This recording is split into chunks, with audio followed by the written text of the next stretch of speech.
16th of August, Rabbi Furst, Pierke, Avos, Eicha.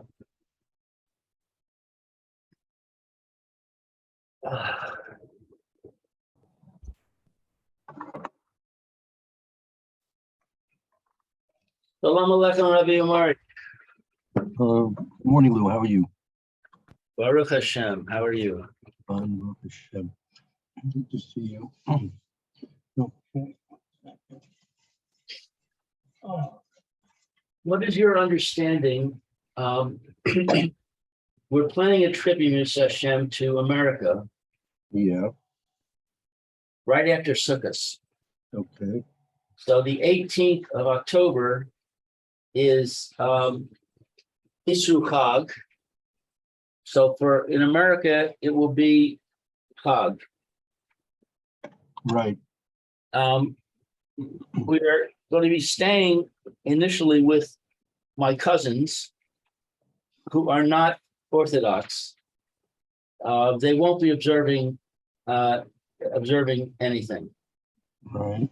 on that day. Now, if we leave let's say we leave at midnight, the 17th/18th, from between the last day and the Isru Chag. So it's Chag in America. Right. And we arrive at about noon on Isru Chag.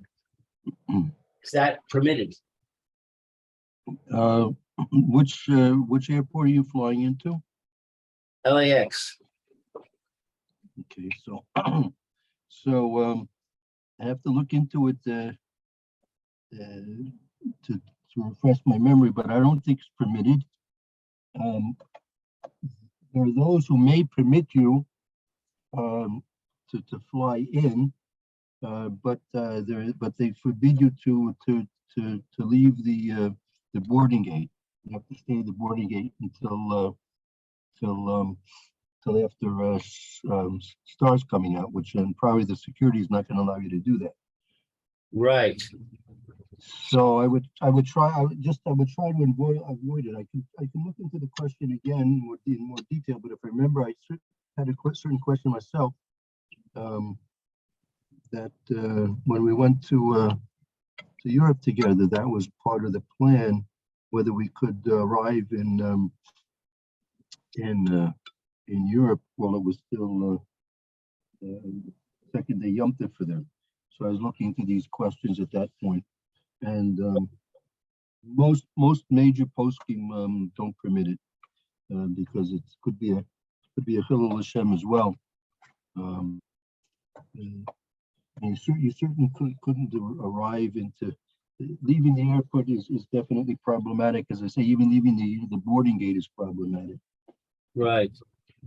The next question would be, if that's prohibited, then what about timing it so that we arrive after the end of the day, but we're flying during the day? In other words, if we leave on the morning of Sukkot, so that we arrive, let's say, at 8 o'clock at night or 9 o'clock at night, would that be permitted? I think that's permissible. I think that's okay.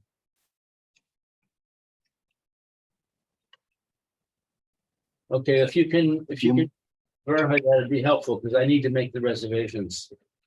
Yeah, let me try and look into it, and I'll try and get back to you during the course of the day. Thank you so much. Okay, very good. Very much. How long are you going to be spending in Chutz La'aretz? Yirmiyah Hashem, we're going to be leaving on the 18th of October for America. My sister and brother-in-law have a 50th wedding anniversary on that Sunday, the 23rd. And then on the 30th, which is the next Sunday, we're going to go to Mexico. And your sister's there, right? Right. And then on the 3rd, which is the following week, 3rd of November, we'll come back. So that's 1, 2, it's 2.5 weeks. Okay. And you'll be returning from Mexico? Pardon? You'll be returning from Mexico? Yes. Okay, very good. Yeah, that return flight is not a problem because we're leaving on Thursday. Yeah. That should be easy. That should be okay. Yeah.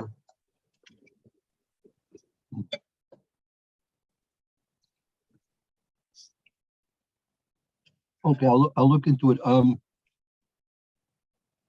Also, another thing that's coming up is that my Zoom is paid for by my daughter's company. Right. My daughter is taking a hiatus from her Parnassa, and so she's not going to be doing it anymore, at least for a while, and therefore they're going to cancel the Zoom coverage, Okay. and that's going to happen, I believe, the end of August. Okay. So it's coming up, and I have to figure out what to do at that point, whether I want to continue with the free version or whether I want to go ahead and pay for the premium version. Yeah, I was looking into the premium version, and I mean it's like a subscription. They don't let you buy it like outright. You have to subscribe you have to pay per month or something like that, and renew it every year. Right. And I think it's like something like $10 or $15 a month. Something like that. You have to think first of all what the advantages are. I mean, one of the main advantages, you don't have the 40-minute limit. Right. That's, as far as I know, that's the only significant advantage. Right. There could be.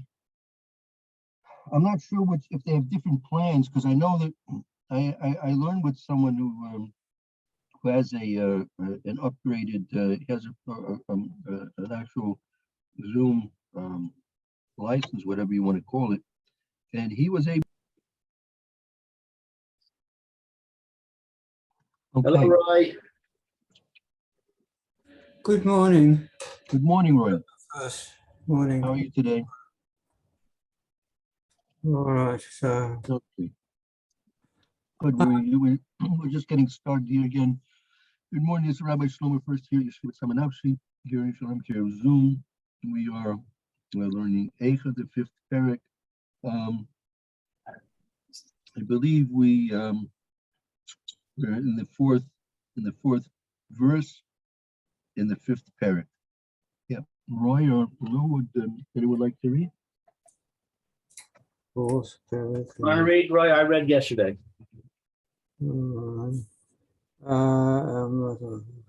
Fourth. Is it Maimenu? Yes. That's right.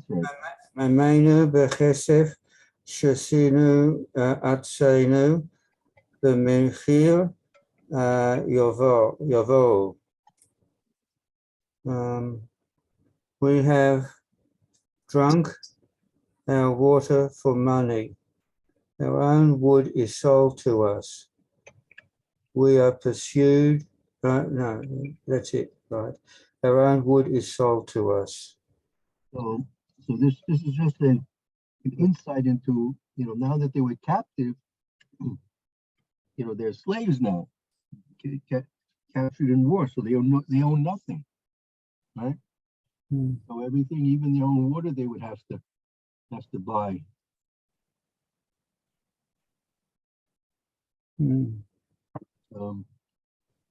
Just let me see if Rashi says something here. So who would sell it to them? Their own people, or? And I'm not sure. I imagine the captors, I guess the Babylonians. Sorry, I think the Babylonians, no? I remember hearing that the Romans provided us in some way with animals for the Korbanos. And then one day they sent up a pig, Right. but I don't remember the details of excuse me, of what how they were doing this or why they were doing it. I think we were paying for it. At that time, before the Corbin, they were allowing us to continue being Makriv Korbanos in the base of English. So we would pay for I think we were besieged at that point, so they still would be happy to get money for things that we would be willing to pay for. Right. But it seems counterproductive if they're having a siege, they want to force us out. They shouldn't be sending in anything for us. Yeah. Could be maybe had a couple of officers that wanted to make some extra cash. Yeah. Yeah. So maybe it was under the table. Could be. Rashi says here that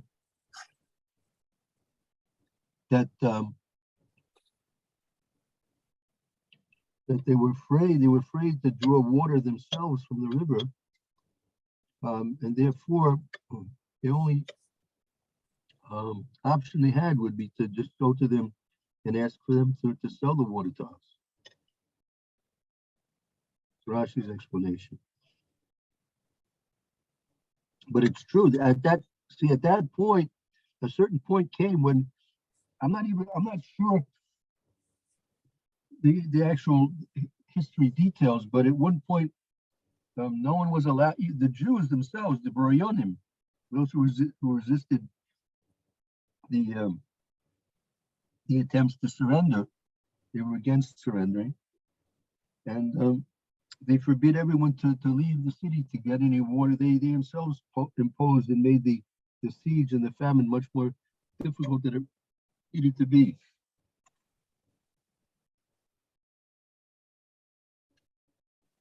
Right. Didn't they burn the storehouses? That's right. That's the Gemara. Gemara and getting there. They had enough storehouse. They had enough oil and flour, and oil, flour, I think wine to last, I think 20 years or something like that. But they burned it because they didn't want the people to resist. No, I think the other way around. They wanted the people to resist. Oh, you're right. Correct. That's right. They wanted to force them to fight. Right. As long as they had their supplies, they wouldn't be so desperate. Right. But without supplies, they had to become desperate enough to fight. I'm trying to exactly right. Very good. Okay, let's see the next pasuk. So, hi.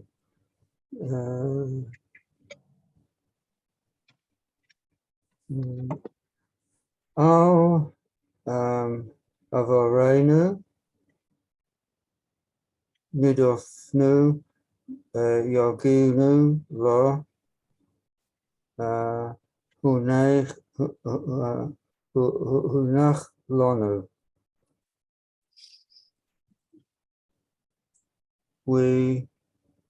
We are pursued to our necks, we labor and have no rest. My English says we toil, but nothing is left to us.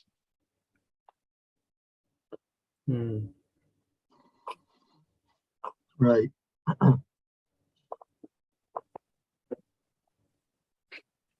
Yeah, Rashi says that the Yagano, they had to toil to acquire money and property and possession. And Lunach Lano, and then nothing remained of it. The idea would be a Danu that the enemies would come and take everything that we went and tried to acquire for ourselves. The enemies would either take it apparently through Rashi's apparently saying through a lot of it through taxes, tribute. Taxes and tribute. Okay. Mitzrayim nosanu yad Ashur Lisboa lachem. We have given a hand to Egypt and to Ashur to be satisfied with bread.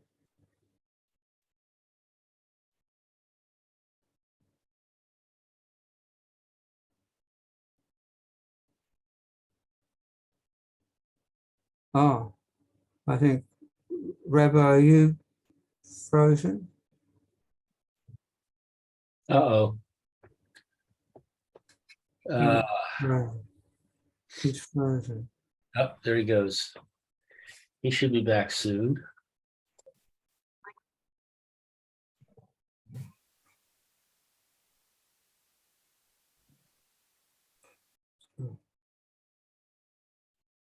Hello. Have you been there the whole time, Roy? Yes, both of us been here. We Lou rang you, but your telephone was off and left and had this message, whatever it was. Yeah. Okay. But I don't know. I was here also. I didn't disappear, believe me. Oh, because your picture wasn't here at all. No, I'm not my picture. Oh, You've heard that expression before? what? Not my picture? Yeah, I'm not my picture. No. Well, could you see us? No, I couldn't see you. I was somehow disconnected. Yeah. We thought you might have had a blackout. Yeah, something with the internet. I don't know exactly what, Okay. but it's still more efficient than smoke signals, Mm-hmm. even Morse code. Yes. I did Morse code once, but I've forgotten it. Not that I did it properly. I just remember ... ..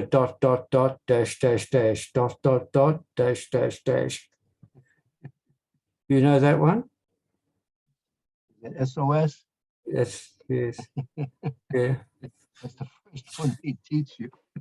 Yeah. I think, yeah. Still used in this century. Yeah. I don't know what Lou's going to be doing. His son is not well, apparently. Yeah. Okay. He's just talking to him now. Mhm. Okay, I guess we can continue. I guess if we want, we'll help Lou catch up if he comes back. So I guess we were we were the sixth verse. All right. Vov. Where's Vov? Mitzrayim. Oh, I think I said that. Yeah. I'll say it again. Mitzrayim nosanu yad Ashur Lisboa lachem. We have given a hand to Egypt and to Ashur to be satisfied with bread. And, apparently they tried to make alliances with Mitzrayim and with Ashur to help them, but obviously to no avail. All right. Hello, Lou. I'm back again. I had some problems with the connection. Yeah, I tried to call you, but your phone didn't answer. Okay. Anyway, my son is sick, but I don't need to go right now. I need to go get him some medicine, but I'll do it later. Okay. All right. For Shalem. Amen. Right. Okay. So we're in the sixth pasuk, right? That we tried to rely on Mitzrayim and Ashur, but that was to no avail. Okay. I mean, we couldn't. No one came to be an ally with us in our struggle. No allies. It's an old story. Yeah. Right. Avasenu Chota'u Enon.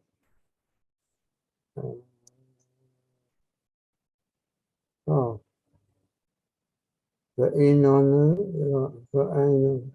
different ways of pronouncing it. V'Einon, V'Anachnu. There are two words, right?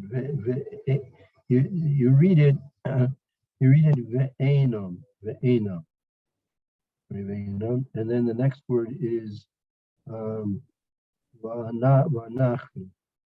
Yes, I've got in the side there. All right. Einon V'Anachnu, and I'll say him Sovolnu. Sovolnu. 7. Our fathers have sinned and are no more, but we bear their iniquities. This is what is this referring to? Rashi, does Rashi say anything here? No, Rashi doesn't say anything here. Our fathers have sinned and are no more, but we bear their iniquities. So the fathers mean what? Doesn't mean the forefathers. Well,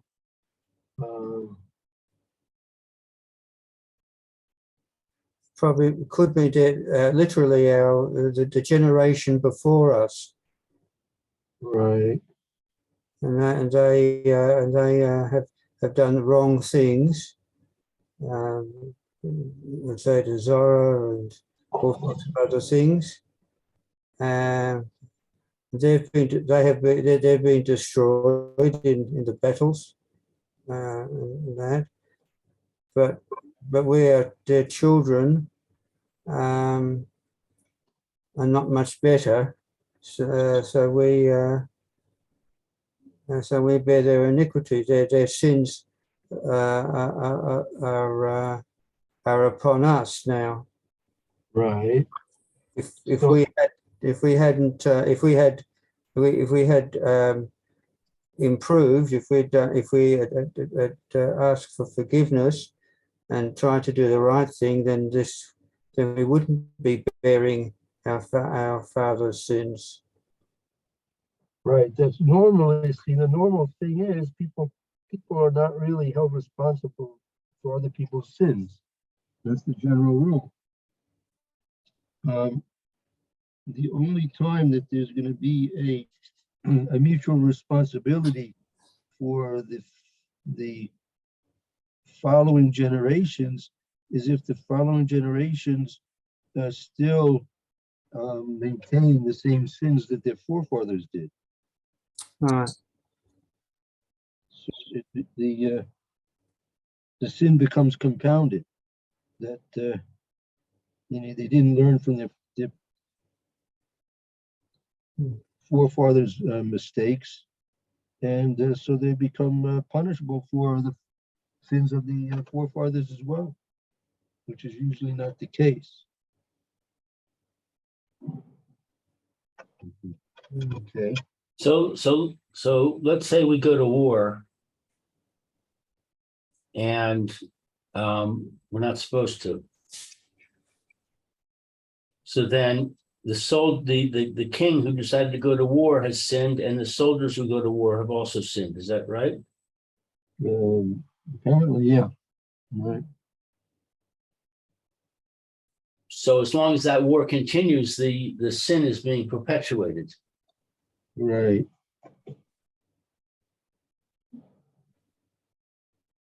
Right.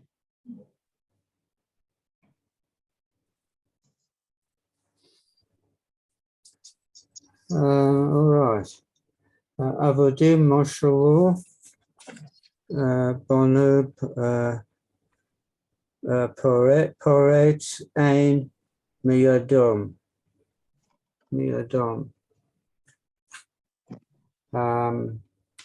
Servants rule over us, and there is none to deliver us out of their hand. So this is somewhat of a perplexing concept here. That normally servants don't rule over people. I'm sorry. Just say it again. I sort of can hear you, but it's a bit broken as you're talking. Yeah. Usually, servants here in Rashi saying servants, meaning the slaves, they were ruling over us, Yes. right? So that's not the normal state of affairs. Right. I mean, even if we'd be become captives and slaves, right? But nevertheless, that we should be held by the slaves of our captors. That's even more disgraceful.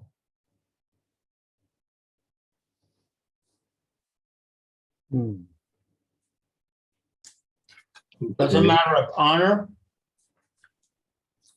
Well, that's part of it. I mean, it's one thing to be captive, and now it's even worse if you're held captive by the slaves of the captors.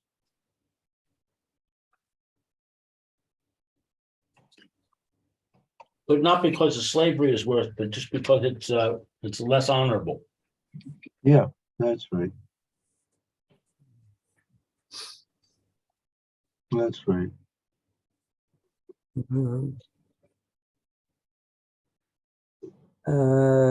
Okay then. Benafashenu Navi Lachmenu Mipnei Cherev Hamidbo. We get our bread with the peril of our lives because of the sword of the wilderness.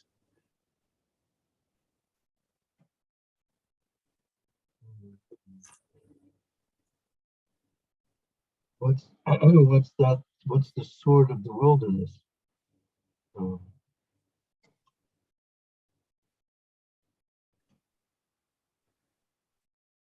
All our enemies who live in the wilderness. Not that I live in the wilderness, perhaps, but Why? What's this? Sword of the wilderness. What's the wilderness is nothing. Right, it's desolate.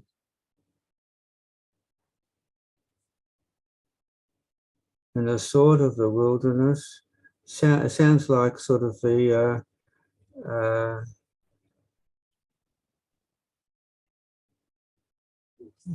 bandits who live in the wilderness.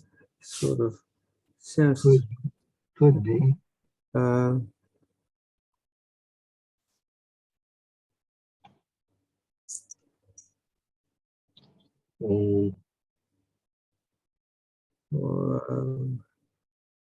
Yeah, it's not clear to me exactly what the. I was specific. I'm not sure what this is specifically referring to. Cherev Hamidbar.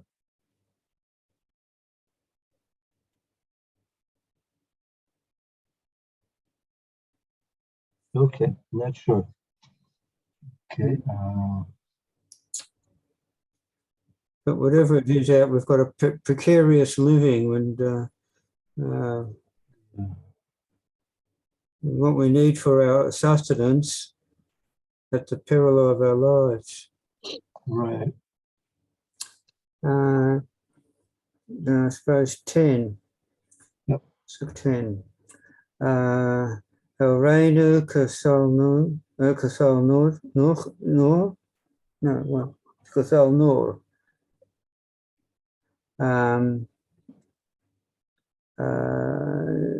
Nichmaru Mipnei Zalapos Ra'av.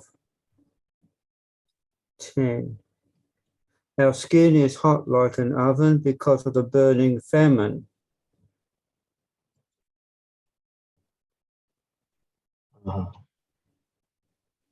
Mhm.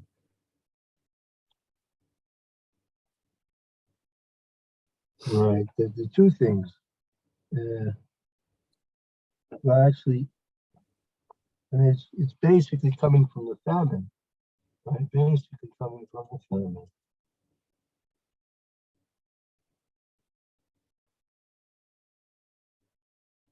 Mhm. So Rashi says here, this Chamamu Tinim Kuru Rachmamu.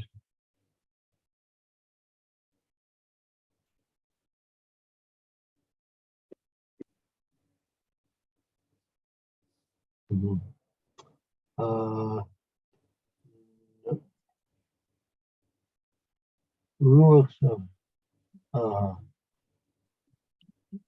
that the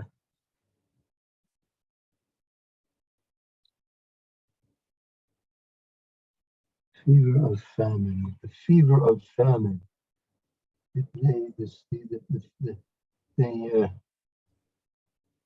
The hunger was so great, it affected them. It affected them all the way throughout their body. Obviously, people don't have food and water, so they become parched. They become um, completely consumed by the lack of food and drink. Then even it affected their most outer, even their skin layer was affected by the trauma of not eating and drinking. Okay, it's 10. Oh, all right, so we're in Pasuk Yud Aleph now, yes? Mhm. Yes. Okay, so let's take a break till tomorrow with here. Mhm. Okay, All very right. good. Thank you, Roy. Thank you. Thank you, Rabbi. Thank you, Roy. Thank you, Rabbi. Thank you, Lou. Hey, have a good afternoon. See you. Thank you. Refu Shalom to Yosef. Thank you so much. Okay. And there's no other shir now. We'll be giving a share Mr. Brew in a few moments. Yeah. Yeah, but Rabbi Levitt is not on. Uh, No. Let's see. I think he said he was here today, but not Wednesday and Thursday. I thought it was the other way around. All right, well, I'll log on to him and see what happens. All right, but not now, in an hour. Yeah. All right. Okay. very good. Okay. All right. Have a good day. We'll see you soon, though, in a few moments. All right. See you later.